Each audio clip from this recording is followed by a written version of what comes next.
I was sickened by the standing ovation. I felt like Hollywood is just spineless, en masse.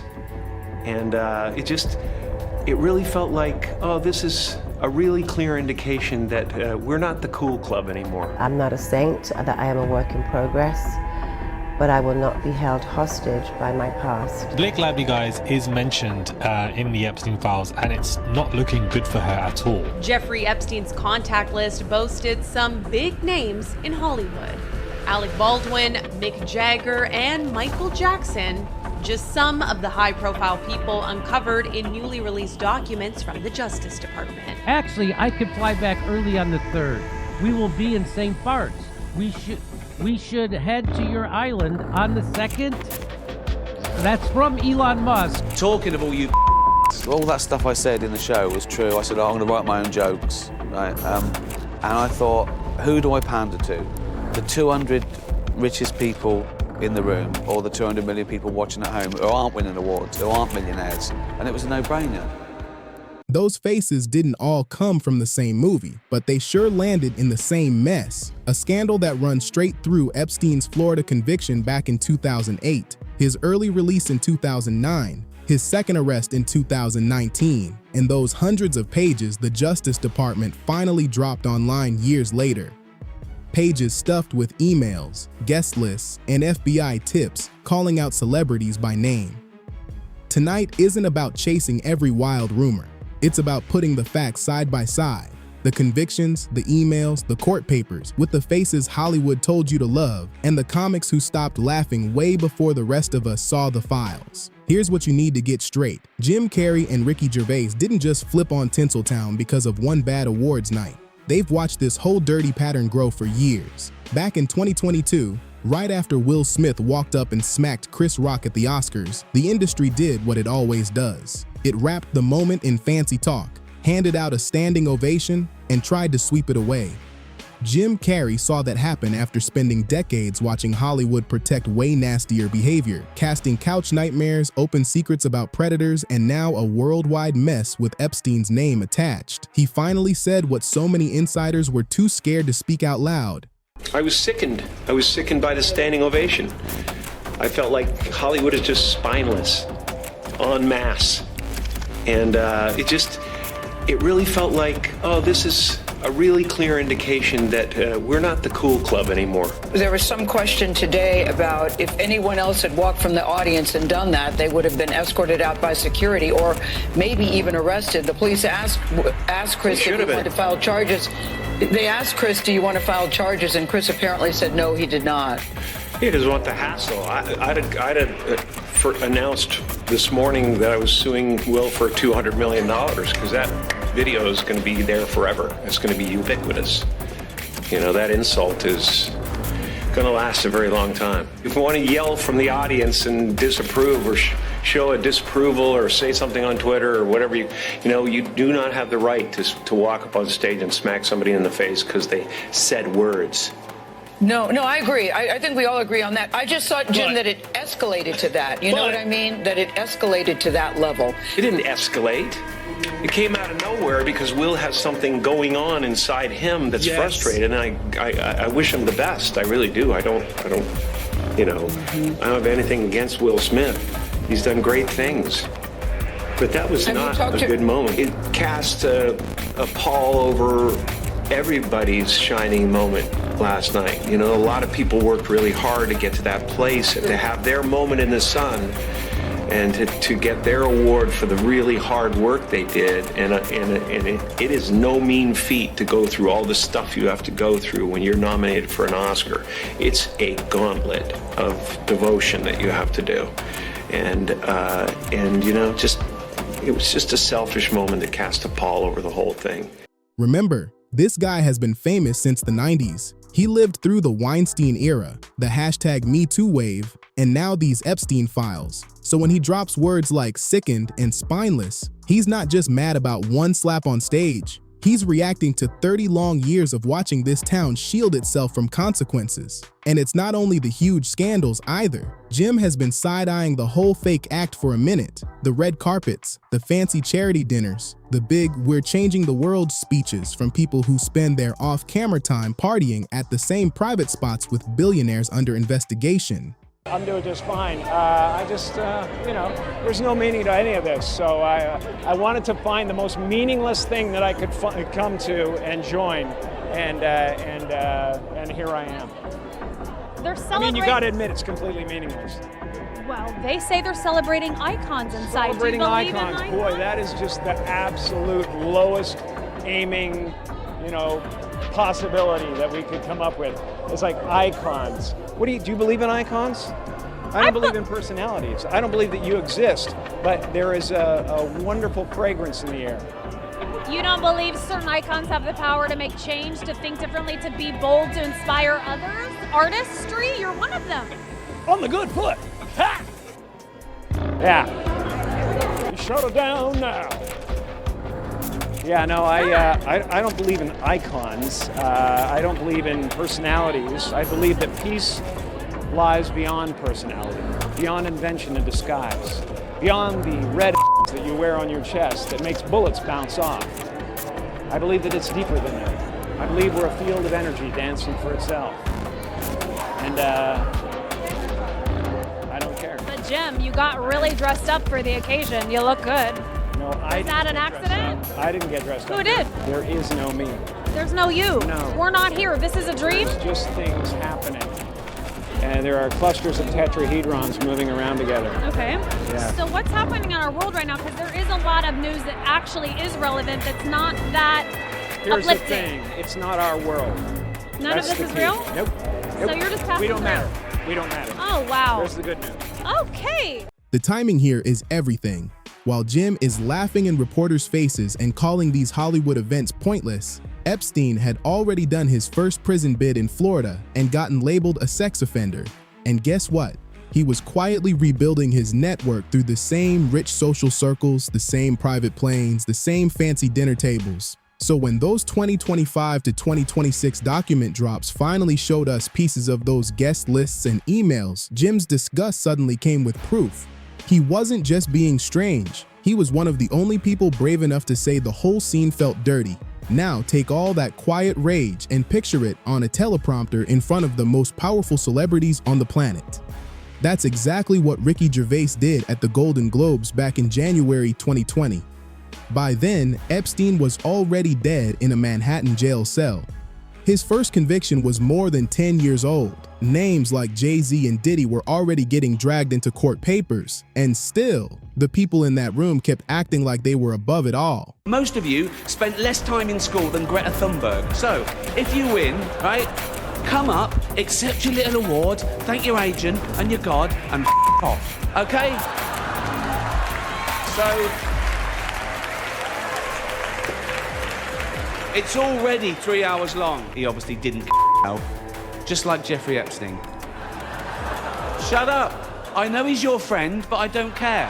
I don't care what anyone says. He's not just running his mouth for no reason. He's speaking after Epstein's first conviction, after those flight logs went public, after the whole world saw the photos of that island, that townhouse, and those massage rooms. Ricky is staring at a room full of people who have flown on those jets, visited those palaces, and taken those private meetings. And he's telling them straight up, you don't get to preach to anyone anymore. Now here's what hits differently today. When the newest batch of files dropped and we saw just how many entertainers, models, and billionaires were still hanging in Epstein's world after his 2008 conviction, Ricky's jokes turned into time capsules. He wasn't just roasting Hollywood for laughs. He was marking every single year we all chose to look the other way. So from now on, we're doing what almost nobody in that room ever dared to do. We're stopping the fake amnesia. We're taking the names rumor chasers have obsessed over for years, Naomi Campbell, Blake Lively, Elon Musk, Tom Hanks, and more, and lining them up against the real timeline, the convictions, the emails, the FBI tips, and those carefully staged interviews. And we're kicking things off with the supermodel whose name pops up in those files over 200 times.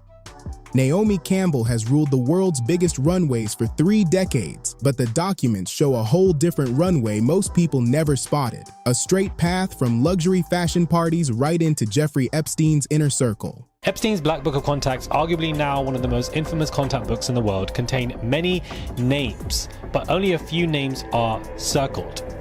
Naomi Campbell, Janice Dixon, and Chris Royer also appear in this Black Book. Campbell's not only listed in Epstein's Black Book and also owns the Epstein-connected Victoria's Secret, much for their commercial success, she is also intimately connected to one of the few untouchable figures around Epstein that was even flagged by Epstein's own butler as being very much involved with knowledge of this criminal enterprise. And his name is Flavio Briatore, who Naomi Campbell basically dated for quite a while. And I think it's very convenient that she ended up having this relationship with this man who also had yachts and allowed her to have birthdays on these yachts. And I thought that, they claim it was a former friend, but I think that this was a very convenient relationship that basically happened, and Naomi needed to do so in that moment because she knew that, it was great for her career to be with these very powerful men or father figures, which is what she normally saw it as, which is probably why she likes much more older men. I don't care what anyone says. He's not just running his mouth for no reason. He's speaking after Epstein's first conviction, after those flight logs went public, after the whole world saw the photos of that island, that townhouse, and those massage rooms. Ricky is staring at a room full of people who have flown on those jets, visited those palaces, and taken those private meetings. And he's telling them straight up, you don't get to preach to anyone anymore. Now here's what hits differently today. When the newest batch of files dropped and we saw just how many entertainers, models, and billionaires were still hanging in Epstein's world after his 2008 conviction, Ricky's jokes turned into time capsules. He wasn't just roasting Hollywood for laughs. He was marking every single year we all chose to look the other way. So from now on, we're doing what almost nobody in that room ever dared to do. We're stopping the fake amnesia. We're taking the names rumor chasers have obsessed over for years. Naomi Campbell, Blake Lively, Elon Musk, Tom Hanks, and more, and lining them up against the real timeline. The convictions, the emails, the FBI tips, and those carefully staged interviews. And we're kicking things off with the supermodel whose name pops up in those files over 200 times. Naomi Campbell has ruled the world's biggest runways for 3 decades, but the documents show a whole different runway most people never spotted. A straight path from luxury fashion parties right into Jeffrey Epstein's inner circle. Yes, I knew him. I was introduced to him on my 31st birthday by my ex-boyfriend Flavio. He was always front and center at Victoria's Secret shows. Did you suspect what he was doing? No. And what he's done is indefensible. And when I heard of what he'd done, it sickened me to my stomach, just like everybody else. Because I've had my fair share of predators. And thank God that I had good people around me that protected me from this. I mean, right now I stand with the victims. I can't, they're scarred for life. Here's what people love to forget. Epstein got convicted in Florida back in 2008 and landed on the sex offender registry. But the newly released files show his connection with Naomi didn't just stop there. He's still getting invited to her A-list parties, still flying in her social circle, and still popping up in emails and call sheets years later. One review of the document says her name appears well over 100 times across messages, guest lists, and interviews. Sometimes as repeats, but always inside the same orbit. Her team claims she only understood the full truth in 2019 and cut him off. But the timeline in the files suggests their social link lasted way past that first 2008 conviction. And that gap? That's exactly where conspiracy people move in. Now watch her calmly say she didn't know, while the emails show Epstein still getting invites from her side. It's hard not to hear Ricky Gervais in the background calling that whole room a bunch of frauds. Once you see how this plays out, the fancy events, the I didn't know interviews, the timeline that doesn't add up, it gets way harder to trust any polished Hollywood statement. Which brings us to the next name on this list. Someone the industry sold us as the safe, protective big sister. But her own guest lists raise serious questions too. Blake Lively wasn't just marketed as a movie star, she was sold as the safe one, the neighbor, the mom, the woman giving speeches about protecting kids from the worst people on the internet. And that's exactly why the files and the footage around her feel so creepy. For those of you that might be split on this Baldoni saga between her and him and everything that is going on with it, I do suggest you look into these files and look into the fact that her name is mentioned, and not just randomly in websites and media pop-up clicks, but actually mentioned in a pretty weird this video where she is mentioned, guys, in a specific invitation in 2013, which is years after Epstein was convicted, but yet still Blake wants to be working, you know, with anti-trafficking situations, very similar to Ashton Kutcher. They want to be, you know, the public face on the pedestal, make speeches and talk about how children are in danger, and definitely want to, you know, follow through with letting people know that they actually want to do the work, when clearly that isn't the case from what I'm thinking. But there is a specific 2013 invitation to Epstein for the 25th anniversary of the New York Observer, and this to me, guys, is deeply concerning because Epstein was invited to the event years after he actually had been convicted in Florida and after he was actually registered. Blake Lively's name, guys, appears amongst a list of individuals inviting Epstein to this must-see celebration and party after he was convicted. Now, if you look at this email, you can see that Blake Lively obviously isn't the only person that was listed, but at the same time, everybody knew that he was an offender at this moment of time. And I think that these social events, these parties, they create this kind of elite atmosphere, you can say, where there are numerous people invited to these social events where there is a tolerance to this behavior, where there's powerful men or people convicted of crimes, and we're just meant to ignore it. And I do feel like Blake was somebody who either connected to IMG, connected to these, you know, big ads where she used to do stuff for modeling gigs and etc.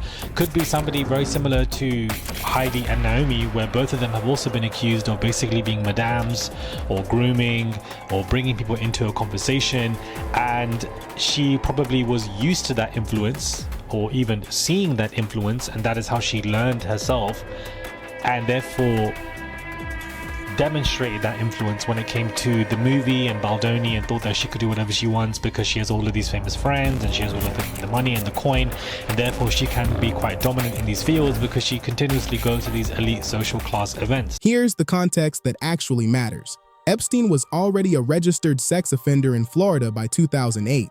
He'd taken that sweetheart deal. He was supposed to be radioactive, untouchable. But guess what? In the DOJ files and event logs people are digging through right now, you see the same old pattern. His name keeps popping up on guest lists for high-end elite parties, the exact kind Blake was always floating around. The commentary you just heard is based on those logs and the emails attached to them. They show Epstein still getting invites into rooms packed with famous stars and studio power players, even after everyone already knew exactly what his conviction was for. So when Jim Carrey shrugs off those glamorous nights and calls them pointless, here's the real message. If you follow the guest lists and email trails, those Instagram fairy tale parties start looking more like damage control spreadsheets. In America, in the United Kingdom, across the globe.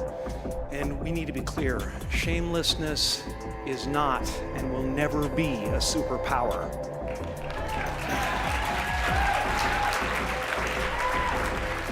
It is the mark of a villain. Kidnapping children is not what great nations do. Almost half of America at this moment believes there is a sinister deep state diabolically plotting to what? We in America are misinformed. Reality shows have warped our idea of what a hero is, or what the truth is. And here's the kicker. It's not just about one man. One of the most telling moments in Blake's timeline didn't go down on a private jet or some creepy island. It happened right on TV after the Harvey Weinstein story finally exploded and everyone started getting asked the same hard question: what did you know and when did you know it? Now, another bizarre connection Blake has in Hollywood is Harvey Weinstein. They write Harvey Weinstein's reign as a Hollywood power player was enabled by years of complicity from those in the industry, and Blake Lively's relationship with him raises eyebrows. Like when there were a bunch of people coming out and speaking against Harvey Weinstein, she decided it was the right time to say that she never had any inappropriate interactions with him before, and to state that he was a decent guy. Blake, while we have you here, I want to ask you about this avalanche of information that's coming out about Harvey Weinstein, because the question is, I mean, you're in the industry. How do you think Hollywood moves on from this point? How do you think it can seize this moment and turn it into something positive? I think it's important that we acknowledge that this isn't just Hollywood. This is so much more global, and it's not just, oh, guess what, this is what's happening to women suddenly. This has been happening since the beginning of time, but now people are finally talking about it.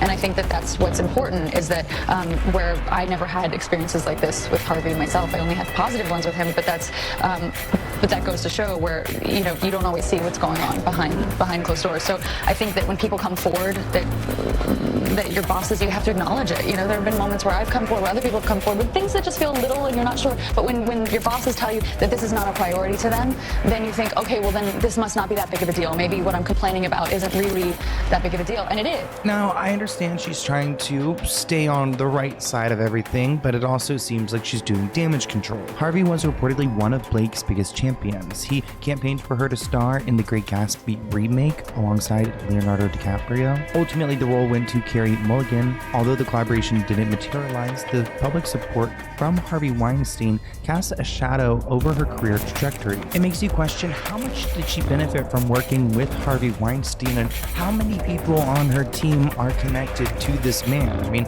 he's locked up, but he was really a big part of Hollywood, so he doesn't fully escape. Blake doesn't attack the victims, and she doesn't defend the crimes either, but she does exactly what this rotten system always does at first: shrink the story down to her own experience, protect her own image, and refuse to say anything that might cost her access to the rooms where big careers get made.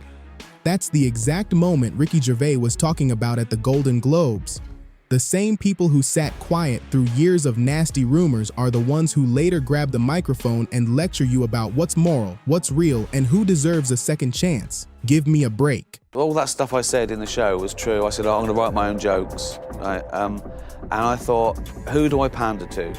The 200 richest people in the room, or the 200 million people watching at home who aren't winning awards, who aren't millionaires? And it was a no-brainer. I was doing it for them. You can brush off models and actresses as just Hollywood drama if that makes you feel better. But when the files and emails start circling the so-called smartest man alive, that's when people stop scrolling and actually start reading for real. One of those names is the world's richest man, Elon Musk. He's always denied any close relationship with Jeffrey Epstein.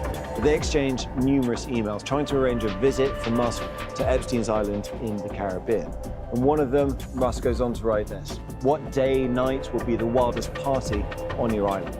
Now, Musk has addressed those allegations directly on X. He wrote, "No one pushed harder than me to have the Epstein files released, and I'm glad that has finally happened. I had very little correspondence with Epstein and declined repeated invitations to go to his island or fly on his Lolita Express, but was well aware that some email correspondence with him could be misinterpreted and used by detractors to smear my name.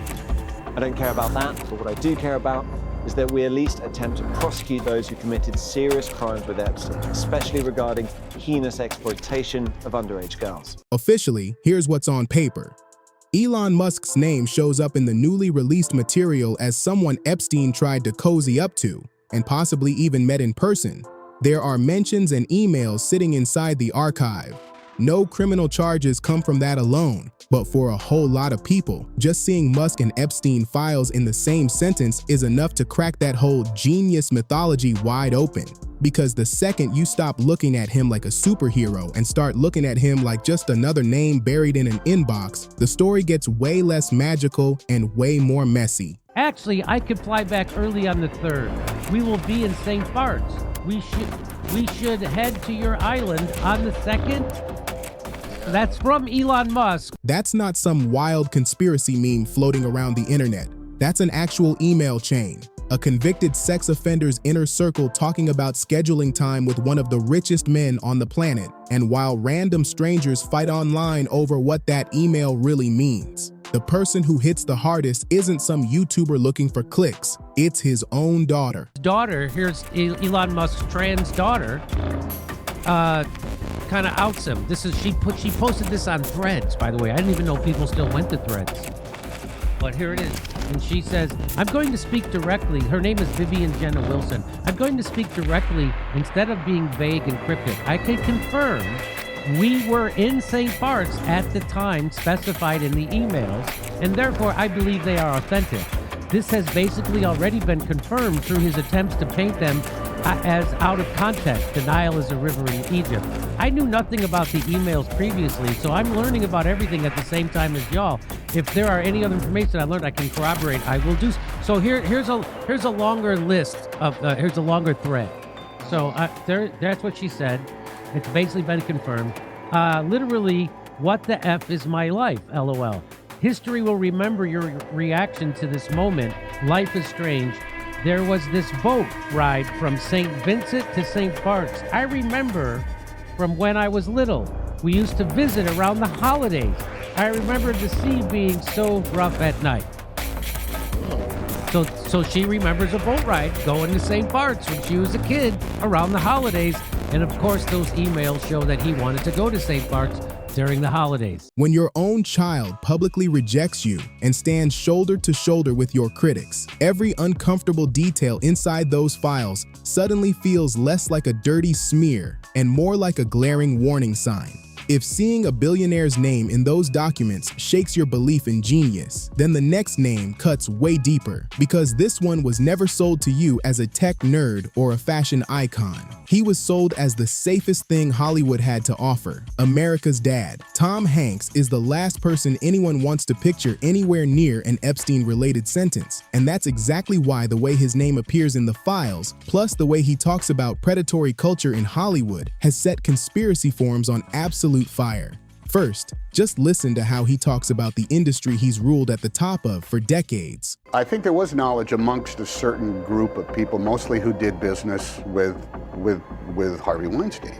I think in an awful lot of the dialogue that I've read that come out, there are countless women who understood that that's what happened, and there were many people who said, well, that's just Harvey being Harvey.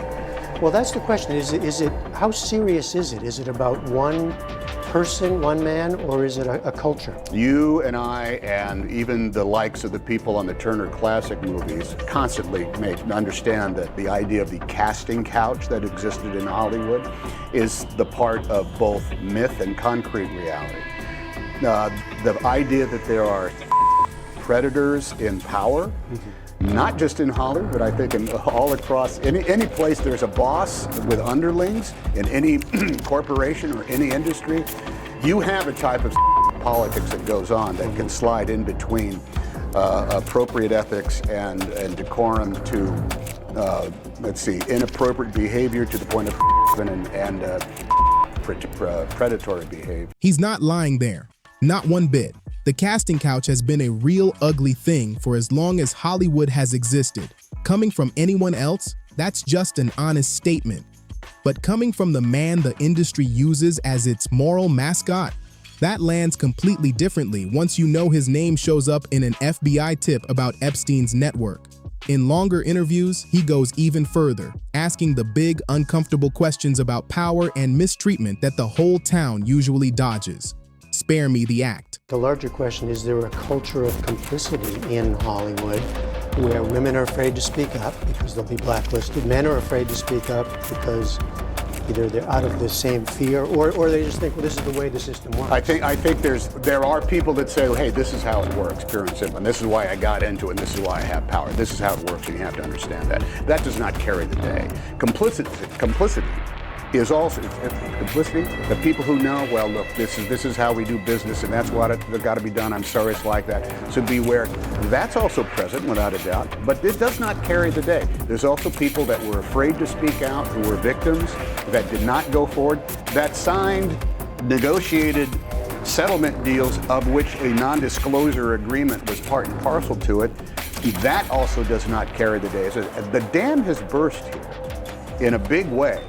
And it is not just the halls of places like Harvey Weinstein's office where this was standard operating procedure.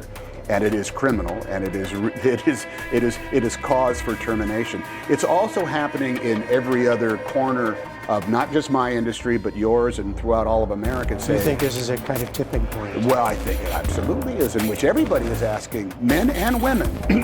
Women, what do I put up with and when do I talk about?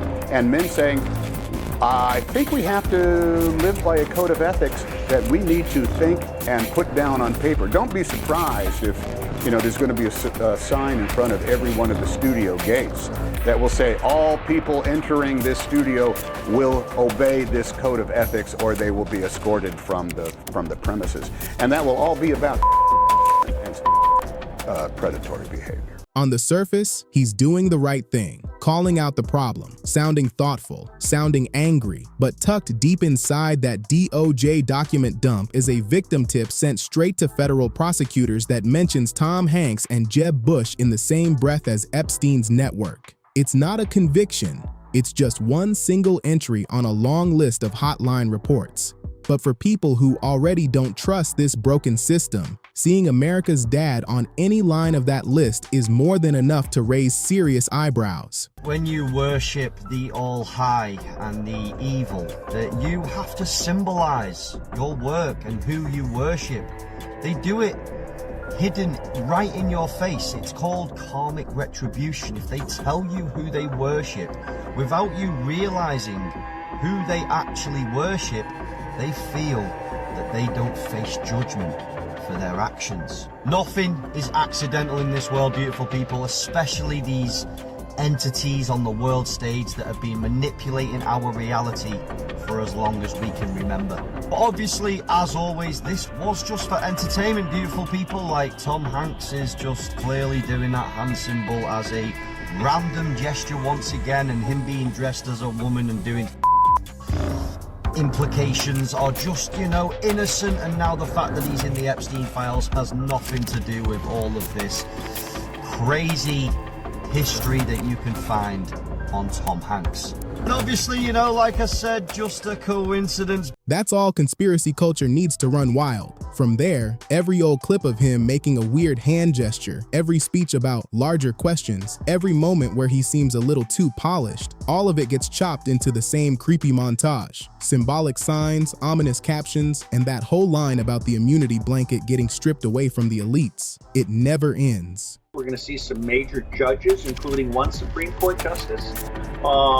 We will certainly see at least one vice president, possibly two. George Bush and Dick Cheney are out there. I've seen 3 different witnesses say Tom Hanks is it's not just the Catholic Church. It's the Mormon Church, and it's the Christian Zionists, the evangelicals that believe in the red calf and the apocalypse and all that.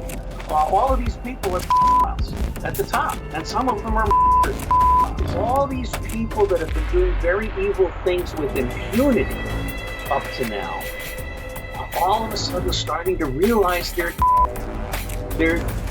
immunity blanket is being stripped away. You were invited by President Clinton to spend the night. Tell me about what you recall from that. That was a long time ago.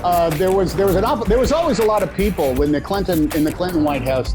And so look, there's no smaller part of holy cow, I'm in the White House. This is a big, big deal. I will tell you, there was one time we happened to be in the White House, did spend the night.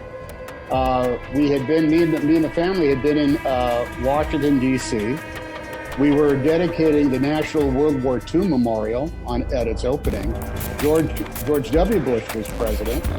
I sat next to him, and we chit-chatted a little bit during the ceremony that was out on the mall. And we had arranged my younger kids had not been in the White House ever, so we were able to arrange for a tour. And it was a Sunday, so it was a day off. And so when he was going to come down and I guess go to the gym or something, we were sort of like asked to go stand in one of the other rooms. But my wife had gone. Is any of that hard proof? No. The official record still says 1 tip and 0 charges. But in the same way Naomi's party lists and Blake's events look totally different after Epstein's conviction, Tom's thoughtful comments about predatory behavior start to feel less like a safe lecture and more like a man talking about a fire he knows could burn anyone. So now you've seen how the jokes, the interviews, and the documents all start overlapping in ways that are too exact to brush off. If this is how the so-called good ones look when the paperwork finally leaks, then what does that say about the names we still haven't seen on any list? And at what point do we stop calling this a coincidence and finally admit that the culture around these people was the very first part of the cover-up? Until then, fam, keep it real.